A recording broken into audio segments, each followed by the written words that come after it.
데살로니가전서 5장 19절에서 22절까지 보겠습니다. 데살로니가전서 5장 19절에서 22절까지 봅니다. 한 목소리로 같이 읽겠습니다. 19절 같이 읽습니다. 시작. 성령을 소멸하지 말며 예언을 멸시하지 말고 범사에 하려 좋은 것을 취하고 악은 어떤 모양이라도 버리라. 아멘. 오늘은 성령 강림 주일입니다. 예수님이 부활하시고 50일째 되는 오순절에 성령이 오셨죠. 예수님이 승천하시고 열흘째 되는 때에 성령님이 오셨습니다. 십자가에 죽으시고 부활하신 예수님이 40일 동안 지상에 계시면서 제자들을 재교육하시죠. 그리고 이제 승천하시면서 제자들에게 예루살렘을 떠나지 말고 아버지께서 약속하신 그 성령을 기다리라 그렇게 당부하시죠. 그래서 12제자를 비롯한 120문도가 마가의 다락방에 모여서 기도에 힘씁니다. 그렇게 열흘이 지났을 때 성령이 그들 가운데 오셨습니다. 이 성령 임함은 구원의 역사, 구속사에서 새로운 시대가 열렸음을 알려주는 겁니다. 그래서 그 오순절 성령 강림으로 신약의 교회가 비로소 정식으로 출범을 하게 되죠.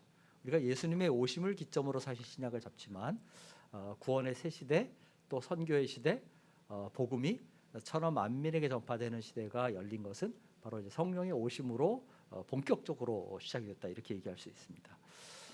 그래서 오늘은 이제 성령 강림절을 맞아서 성령에 관한 진리의 영, 보혜사, 거룩한 영이신 성령에 관한 말씀을 여러분과 나누려고 합니다. 오늘 이 말씀은 아주 오래전에 데살로니가전서 강해를 할 때 이미 한 번 나눴던 말씀입니다.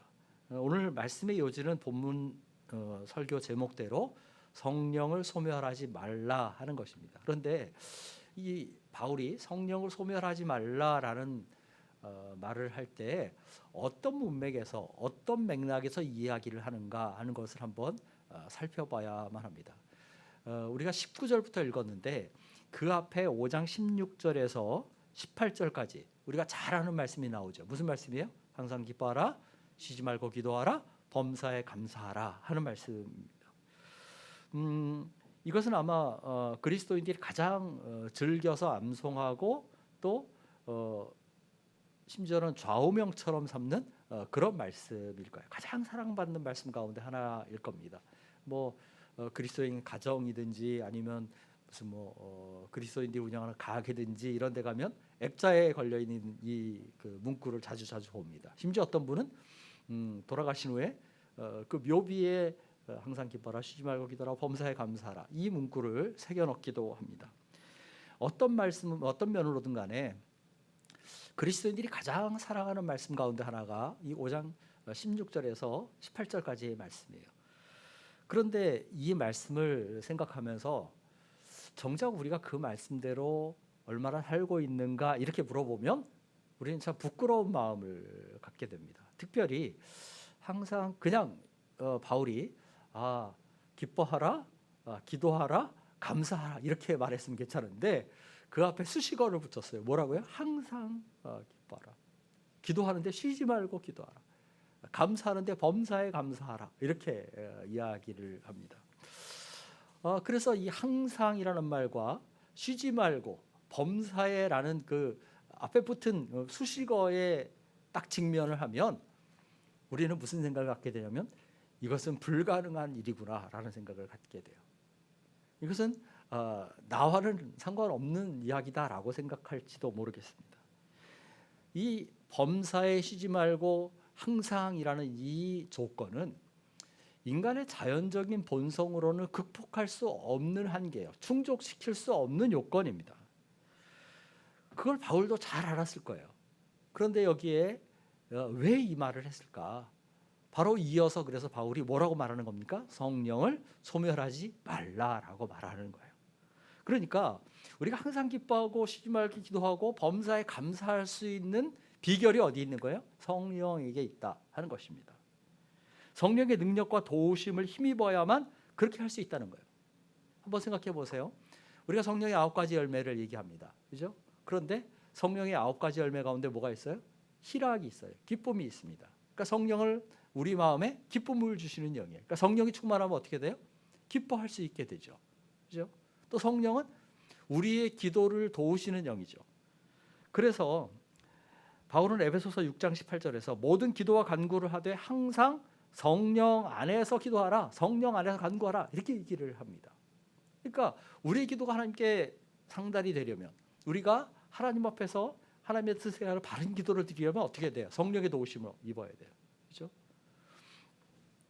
나아가서 범사에 감사할 수 있는 능력도 성령과 관련이 됩니다. 우리가 작년에 에베소서 5장 18절 말씀 살펴봤어요. 술 취하지 말라, 이는 방탕한 것이니 오직 성령의 충만을 받으라. 그래서 작년 성령 강림절 때 나눴던 말씀입니다. 그런데 그 이후에 이어지는 말씀이 뭐예요? 시와 찬송과 신령한 노래로 서로 화답하며 너의 마음으로 주께 노래하며 찬송하며 또 우리 주 예수 그리스도의 이름으로 아버지 하나님께 항상 감사하며 이렇게 얘기합니다. 그러니까 찬송하고 감사할 수 있는 능력이 어디서 나와요? 성령의 충만을 받는 데서 나와요. 그죠? 그러니까 기도도 그렇고 기쁨도 그렇고 감사도 그렇고 다 무엇과 관련이 있어요? 성령님과 관련이 있어요.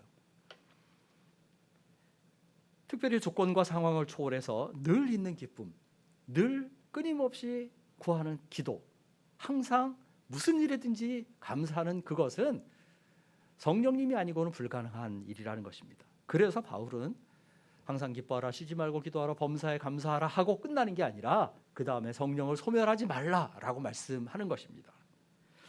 이 소멸한다는 말은 끈다는 말이에요. 말하자면 불을 끄는 것처럼 끄는 것이죠. 비유적으로 이 말이 사용될 때는 무언가를 이렇게 억제하거나 억누르는 것을 얘기를 합니다. 그래서 성령을 소멸하지 말라라는 말은 다시 말하면 성령의 역사나 성령의 은사나 성령의 일하심을 억제하지 말라, 이런 의미로 이해해야만 합니다. 우리가 의문이 들어요. 어떻게 사람이 성령의 역사를 억제할 수 있을까? 그죠? 성령은 하나님이시잖아요. 성령이 전능하신 하나님이에요. 그러면 성령이 일하시고자 하는데 어떻게 성령의 역사를 사람이 억제를 합니까? 우리 경험으로도 잘 알 수 있어요. 성령은 하나님이시만 인격이셔요. 그죠? 그래서 완전한 인격이시잖아요. 그래서 하나님도 그러시지만 성령도, 성부 하나님만 아니라 성령 하나님도 완전하게 인격적으로 일을 하셔요. 그러니까 비인격적으로 우리를 대하시지 않는다는 거예요. 그래서 우리의 의지나 원함과 무관하게 강제로 우리를 억압하거나 끌고 가거나 굴복시키지 않는다는 거예요. 여러분은 어떻게 느끼셨는지 모르겠지만 저는 지금까지 살아오면서 성령이 그렇게 일하시는구나 하는 걸 너무나 많이 느꼈어요. 왜냐하면 때때로 내가 고집스럽게 혹은 무력하고 연약해서 죄에 굴복할 때도 억지로 그런 마음이 들죠. 그런 경험을 하면 좀 나를 그냥 강제로 휘잡아서 좀 그런 데로 안 가게 해주시면 얼마나 좋을까, 죄를 안 짓게 해주시면 얼마나 좋을까, 그런 생각을 합니다. 근데 그렇게 안 하셔요. 곰곰이 생각해 보니까 성령은 우리가 의지적으로 자발적으로 그 명령의 음성에 순종하기를 바라시는 거예요. 물론 우리를 설득하시죠. 끊임없이 설득하십니다. 우리가 그걸 감동 감화라고도 얘기를 하죠. 그런데 우리를 설득하시는 그 음성에 우리가 응답해서 의지적으로 순종할 때에 성령이 일하신다는 거예요. 내가 순종하지 않으면 어떻게 돼요? 성령이 일하시지 않는 것입니다.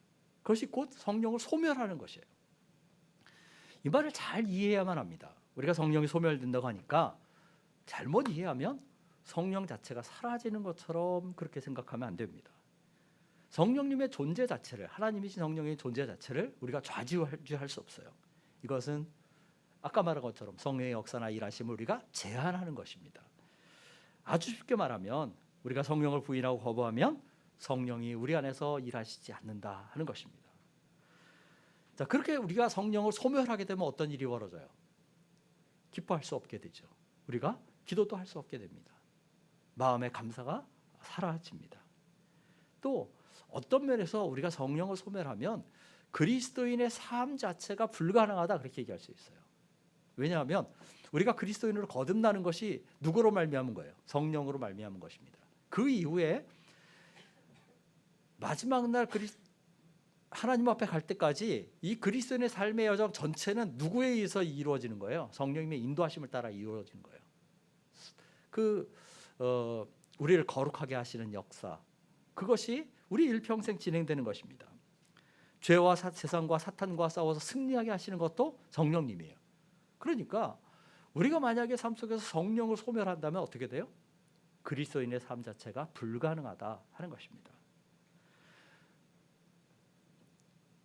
성령을 소멸하는 것은 그리스도인의 삶의 치명적인 위험이고 성령 하나님께 대한 아주 심각한 불순종이다라는 것을 우리가 기억해야만 합니다. 자, 그런데 이제 삶을 돌아보면 어때요? 우리는 너무나 자주 성령을 소멸하는 죄를 범합니다. 특별히 죄의 유혹 앞에 섰을 때 성령의 음성을 따라 순종하기보다 우리가 육체의 욕심을 따라 행하는 경우가 너무나 많아요. 사탄의 미혹에 넘어가는 일들이 많이 있습니다. 성령께서 우리 안에 거룩한 열망을 주시고 열심을 일깨우실 때도 우리는 짐짓 그것을 무시하는 일들이 너무나 많습니다. 그래서 옛사람의 성품과 습관을 따라서 그 성향대로 살아가는 그러니까 익숙한 과거의 삶을 되풀이하는 그런 일이 많이 있어요. 이런 그 성령을 소멸하는 잘못은 특별히 무엇과 관련해서 일어나냐면 하나님의 말씀과 관련해서 일어나요. 그래서 바울은 성령을 소멸하지 말며 한다면 뭐라고 말하냐면 예언을 멸시하지 말라라고 얘기를 합니다. 여기서 예언이라는 것은 미래의 일에 대한 예고가 아닙니다. 제가 이 이야기는 여러 번 자주 번복해서 했어요. 성경에서 예언은 근본적인 의미가 뭐다? 대언이다. 그 대언이라는 것은 하나님의 뜻과 하나님의 계획, 하나님의 말씀을 대신 선포하는 것이다. 이렇게 얘기를 했습니다. 선지자나 사도들이 하나님이 하시는 말씀을 받아서 전하는 것, 그것이 성경이 말하는 예언이에요. 그것이 대언입니다. 따라서 예언을 멸시한다 하는 말은 아주 쉽게 말하면 뭐예요? 하나님의 말씀을 무시한다, 이렇게 이야기할 수 있어요. 오늘날 많은 그리스도인들이 이 예언을 심각하게 오해합니다. 그래서 예언이라는 그 용어 자체의 의미 때문에 이것이 마치 미래의 일을 예고하는 것처럼 그렇게 받아들여요. 특별히 데살로니가전서 5장 20절을 보니까 예언을 멸시하지 말라 이렇게 얘기했어요. 그러니까 개인적인 일들을 점치듯이 말하는 것, 그거 무시하지 말라고 하지 않았느냐? 긍정적으로 말하면 존중하라고 하지 않았느냐? 장려하라고 하지 않았느냐? 이렇게 착각하고 오해합니다. 그것을 당연시해요. 이것은 성경의 예언을 크게 오해한 것입니다. 앞서 말한 것처럼 성경의 예언자를 이제 나비라고 하는데, 모세가 아론을 대언자로 세울 때 그때 사용된 말이 그 예언이라는 말이에요. 나비라는 말이에요. 그러니까 아론이 모세의 입노릇을 했는데 그것을 예언이라고 말하지 않고 뭐라고 말해요? 대변인 역할을 한 거죠. 근데 그것을 대언이라고 번역을 합니다. 그게 기본적인 의미예요. 물론 성경에는 미래사에 대한 많은 예고가 있어요. 그죠? 그래서 앞으로 어떤 일이 일어날지 하나님 말씀하시고 그 일이 어떻게 성취되었는지를 기록하고 있는 것이 사실입니다. 그런데 성경의 예언들을 잘 봐야 돼요. 그 성경의 예언들이 어떤 예언들입니까? 다 우리의 구속사와 관련된 예언들이에요.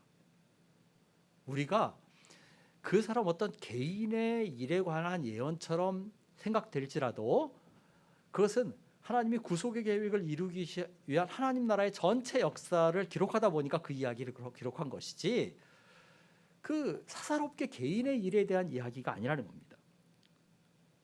오늘 소위 예언의 은사를 받았다는 사람들이 하는 것처럼 뭐 개인의 진로라든지 진학이라든지 사업이라든지 결혼이라든지 심지어 이사라든지 뭐 이런 문제에 대해서 예고하고 있는 것이 아니에요. 그런 행위들을 하는 것은 아주 극단적으로 말하자면 기독교를 빙자한 점술 행위와 다름없다, 이렇게 얘기할 수 있어요.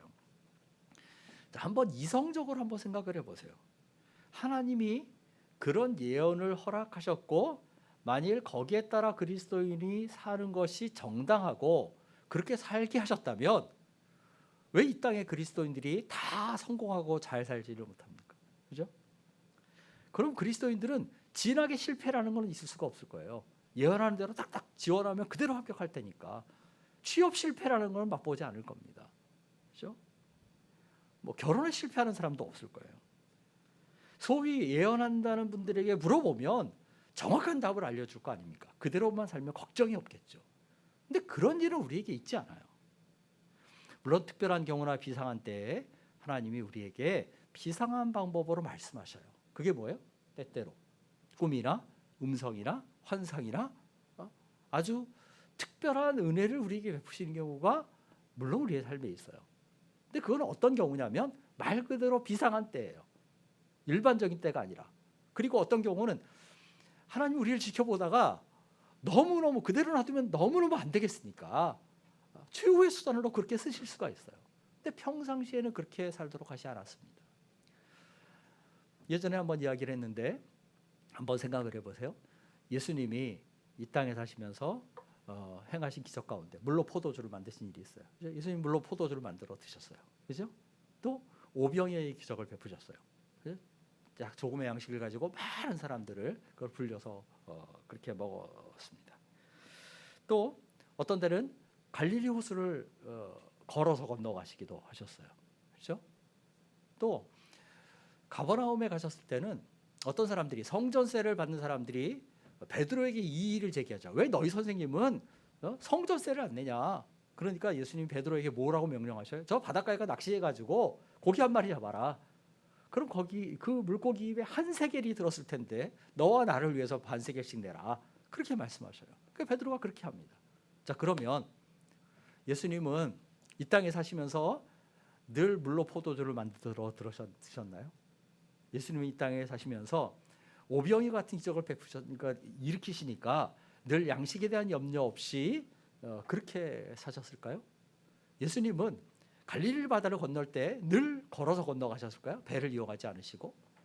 예수님은 늘 물고기 뱃속에 입에서 돈을 꺼내서 그렇게 사셨을까요? 그렇지 않았어요.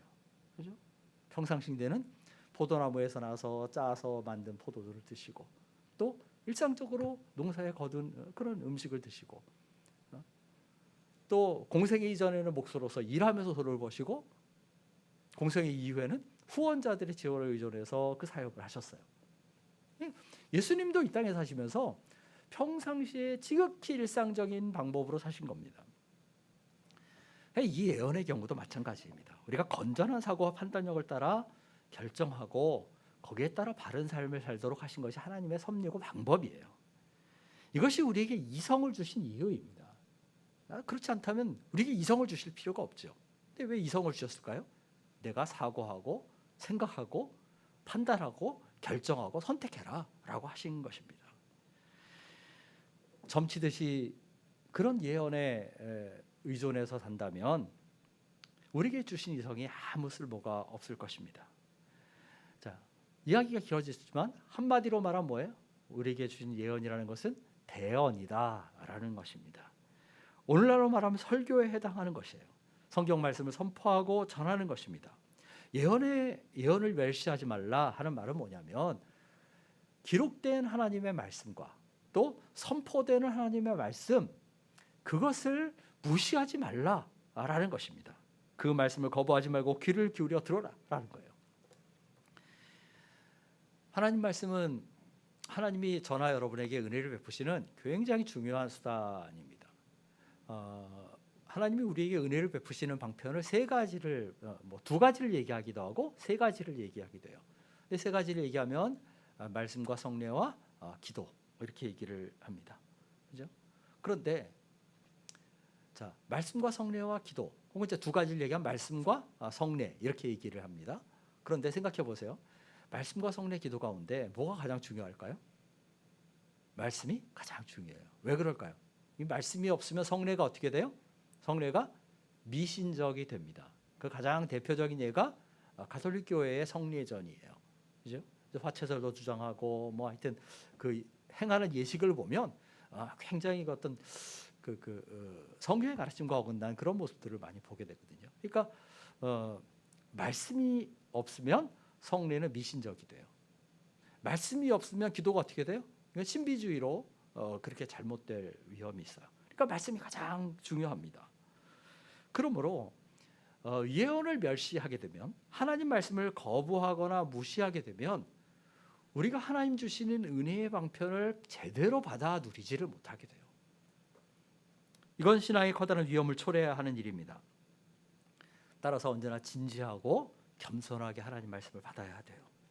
기록된 예언인 성경 말씀을 읽을 때만 아니라 강단에서 선포되는 하나님의 말씀도 역시 마찬가지입니다. 그것이 내 영혼의 안위를 위한 것이고 하나님을 거역하는 불순종을 범하지 않는 길이다라고 할 수 있습니다. 자, 그런데 말씀을 듣기는 들어야 되죠. 그런데 조심해야 할 것이 뭐예요? 말씀을 드릴 때에도 반드시 기억할 것이 있다는 거예요. 그게 뭐냐면 오늘 5장 21절 22절에 하는 얘기입니다. 범사에 하려 좋은 것을 취하고 악은 어떤 모양이라도 버리라. 한마디로 요약하면 분별력을 가지라라는 거예요. 분별할 수 있어야 한다는 것입니다. 기록된 성경 말씀의 경우는 그렇지 않겠지만 그것을 해석해서 전하는 오늘날의 여러 가지 선포들은 반드시 다 올바르다 이렇게 말할 수가 없어요. 이건 이제 성경 시대에도 마찬가지입니다. 열왕기상 22장을 보면 유다 왕 여호사밧이 이스라엘 왕 아합과 동맹을 맺어서 아람과 전쟁을 벌이는 이야기가 나와요. 그런데 전투에 임하기 앞서서 여호사밧이 아합에게 제안합니다. 이 하나님이 이 전쟁을 우리에게 승리를 주실지 않을지 한번 하나님의 뜻을 물어보자 그렇게 얘기를 합니다. 아마 경건한 왕이었던 여호사밧의 입장에서 아합이 좀 못 믿었던 거겠죠. 그래서 그런데 이제 아합이 그 여호사밧의 제안을 그대로 받아들여요. 400명의 선지자를 불러다가 예언을 시킵니다. 근데 이 400명이 뭐라고 얘기를 해요? 한결같이 이구동성으로 올라가서 싸우면 반드시 승리할 것이다 그렇게 얘기를 합니다. 근데도 여호사밧의 마음에 뭔가 찜찜한 게 있었던 것 같아요. 그래서 아합에게 그렇게 물어봅니다. 선지자가 이 400명 뿐이냐? 그랬더니 아합이 한마디를 하는데 뭐라고 말하냐면 저 이물라의 아들 미가야가 있는데 내가 그 사람을 안 부른 이유가 있다. 그는 늘 나에게 길한 예언을 하지 않고 뭐만 한다? 흉한 예언만 하더라. 불길한 예언만 하더라. 불리한 예언만. 그래서 안 불렀다는 거예요. 그래서 이제 그래도 여호사밧이 청하니까 그 미가야를 불러서 하나님의 뜻을 물어보기로 그렇게 합니다. 그래서 이제 그 왕들이 그 심부름꾼을 보내죠. 미가야를 부르러. 이제 미가야를 부르러 갔는데 그 부르러 간 사람이 뭐라고 말합니까? 저 그 400명이 한결같이 길한 예언을 했으니까 너도 반드시 길한 예언, 승리한다고 예언해라. 이렇게 얘기를 합니다. 그러니까 미가야가 뭐라고 말하냐면 나는 하나님이 내게 말씀하시는 걸 말하겠다. 그렇게 얘기를 하죠. 그리고서 아합과 여호사밧 앞에서 뭐라고 말합니까? 아합은 전쟁 중에 죽을 것이고 또 그 군사들은 그러나 무사히 집에 돌아갈 것이다 라고 예언합니다. 근데 결국 이제 그 예언을 듣다가 그 400명의 선지자 가운데 시드기야라는 선지자가 어떻게 합니까? 미가야의 뺨을 때리죠. 그래서 뭐라고 말하냐면 하나님의 영이 여호와의 영이 어떻게 나를 떠나서 너에게 갔느냐? 그렇게 얘기를 합니다. 결국 아합은 이 미가야를 옥에 가두어 버리죠. 전쟁의 결과가 어떻게 됐겠습니까? 미가야가 예언한 대로 그대로 이루어져요. 그래서 아합은 전쟁 중에 죽게 되고 그 전투는 패하게 됩니다. 재미있는 것은 뭐냐면 이때 아합이 어떻게 죽느냐는 거예요. 아합이 왕복을 벗고 일반 군사복장을 하고 군사들 사이에 숨어 있습니다. 그러니까 자기도 그 미가야의 예언이 아주 뭔가 좀 캥겼던 찜찜했던 거죠. 그래서 나름 방책을 세웠어요. 그런데 아람 군사 중에 어떤 한 사람이 우연하게 쏜 화살이 그 아합에게 가서 맞은 것이죠. 그래서 출혈이 과다해서 아합이 전사하고 맙니다. 이 사건은 여러 가지 면에서 우리에게 시사하는 것이 있어요. 미가야는 자기에게 주신 하나님의 말씀을 멸시하지 않았어요. 그는 자신에게 들려주시는 성령의 음성을 소멸하지 않았습니다. 그래서 그 말씀을 그대로 전합니다. 그러나 아합이나 여호사밧이나 왕의 심부름을 간 사자나 시드기야는 예언을 멸시합니다. 미가야의 입을 막아서 바른 하나님의 말씀이 선포되지 못하도록 해요. 그 말씀을 들으려 하지 않죠. 그래서 그 결과는 뭐예요? 참담한 패배와 수치입니다. 그런데 이 내용을 잘 보면 미가야, 그러니까 이 시드기야와 400명의 선지자가 누구의 이름으로 예언합니까? 하나님의 이름을 빌어서 얘기해요. 그리고 성령이 내게 말씀하셨다. 내가 성령의 음성을 듣는다라고 얘기를 합니다. 그들이 아세라나 밀곰이나 뭐 바알이나 이방 신의 이름을 들어서 예언한 것이 아닙니다. 여호와 이름으로 예언을 해요.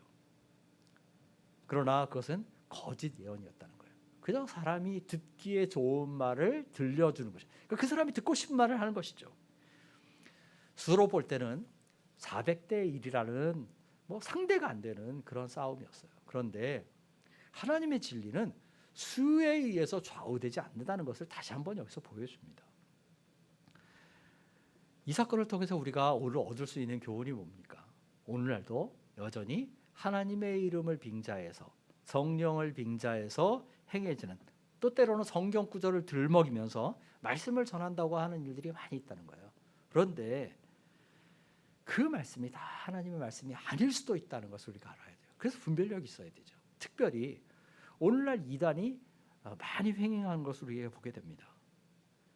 어떤 사람들은 자기에게 예지력이 있는 것처럼 신비한 능력인 것처럼 그렇게 예언을 합니다. 그런데 따라가다 보면 우리가 여호사밧처럼 낭패를 당할 수 있어요. 짐짓 목숨을 건져도 참담한 실패를 경험하고 수치를 겪을 수 있다는 것입니다. 따라서 분별력을 가져야 한다 하는 것입니다. 어떻게 해야 분별력을 가질 수 있어요? 오늘 앞서 말한 것처럼 성령을 소멸하지 말고 예언을 멸시하지 말아야 한다 하는 거예요. 범사에 하려 좋은 것을 취하고 악은 어떤 모양이라 버리라. 무엇이 선하고 무엇이 악한 것인지 분별할 수 있어야 돼요. 무엇이 옳은 것인지 무엇이 그른 것인지를 분별할 수 있어야만 합니다. 진리와 비진리를 구분할 수 있어야 돼요. 그래서 선한 것, 올바른 것, 진리를 선택하고 그 길로 가야 되죠. 이 21절과 22절 말씀은 우리 일반적인 삶에도 적용할 수 있는 거예요. 그러니까 범사에 좋은 것을 취하라라고 말한 것을 보면, 그래서 우리가 살면서 그냥 생각 없이 살면 안 됩니다. 하나님 말씀이 그렇게 가르쳐요. 너희가 생각하고 살아라. 그리고 잘 헤아려 봐라. 좋은 길이, 최선이 무엇인지 결정해라. 그렇게 말씀합니다. 그런데 생각해 보세요. 자, 그렇게 최선의 선택을 우리가 삶에서 하려면 무엇이 필요해요? 지혜가 필요하죠. 그 최선을 선택하는 지혜는 어디서 오겠습니까? 성령의 음성에서 오고 하나님 말씀에서 와요. 한마디로 범사를 헤아려 판단할 두 가지 기준이 성령과 말씀이다 하는 것입니다. 그래서 바울은 성령을 소멸하지 말고 예언을 멸시하지 말라라고 말씀하는 것입니다. 자, 이걸 이제 조금 더 좁혀서 넓게 얘기하지 않고 좁혀서 얘기하면 하나님의 역사, 성령의 역사에 있어서도 우리가 분별력을 가져야 한다 하는 겁니다. 거짓 영의 역사가 있고 진리의 영의 역사가 있어요. 오늘날 우리가 영이 혼탁한 시대에 살고 있다 그렇게 얘기를 합니다. 한국교회 강단이 안타깝게도 오염되어 있습니다. 왜곡된 복음, 거짓된 복음, 또 오염된 복음이 선포돼요. 세속주의, 물질주의, 규복주의가 그냥 여과 없이 전달이 됩니다. 하나님의 말씀이 진지함을 잃어버리고 때로는 개그나 만담 수준으로 전락한 것을 보기도 합니다. 성경 한 구절 읽어놓고 엉뚱한 이야기를 늘어놓거나 자기 이야기를 늘어놓다가 끝나는 일도 가끔 봅니다. 더 심각한 것은 뭐냐면 그런 와중에 이단이 우리에게 틈을 타서 파고든다는 것입니다. 하나님의 이름을 내세워서 성령을 내세워서 성경 구절을 들먹이면서 영혼들을 사냥하는 것입니다. 우리가 어떻게 해야 할까? 분별력을 가져야 되죠. 이 분별력을 갖지 못하면 넘어질 위험이 있습니다. 무엇이 하나님의 말씀에 부합하는가 하는 것을 잘 따져보고 늘 바른 것을 선택하고 그른 것은 내어버리는 우리 한누리 가족들이 되시기를 바랍니다. 그러려면 제가 귀에 못이 박이도록 이야기한 것처럼 부지런히 성경을 읽고 부지런히 성경 공부하셔야 돼요. 하나님의 말씀에 대한 지식이 없이는 옳고 그른 것을 판별할 능력이 없습니다. 동시에 성령의 도우심을 반드시 구해야 되죠. 말씀을 연구는 하는데 내 멋대로 자의적으로 내 생각대로만 해석하면 안 됩니다. 우리가 성령을 깨닫는 것은, 그러니까 성경을 깨닫는 것은 누구를 통해서냐면 늘 성령을 통해서요. 왜 그래요? 성경은 성령의 감동하심으로 기록되었기 때문에. 그러니까 성경의 저자가 누구예요? 성령님이셔요. 그러면 가장 권위 있는 강의는, 학원가에서 가장 권위 있는 강의는 뭐예요? 저자 직강. 그죠? 그러니까 성경에 대한 가장 권위 있는 강의는 누구예요? 성령님이 깨닫게 하시고 알게 해주시는 거예요. 그래서 우리가 성령의 조명하심을, 그러니까 밝혀주심을 늘 구하는 것입니다. 자, 이 세 가지, 성령을 소멸하지 말며 예언을 멸시하지 말고 분별력을 가져라 하는 이 세 가지는 아주 긴밀한 연관성을 가져요. 그러니까 성령을 소멸하지 않으려면 하나님 말씀을 무시하지 말아야 하고 또 우리가 분별력을 가져야만 합니다.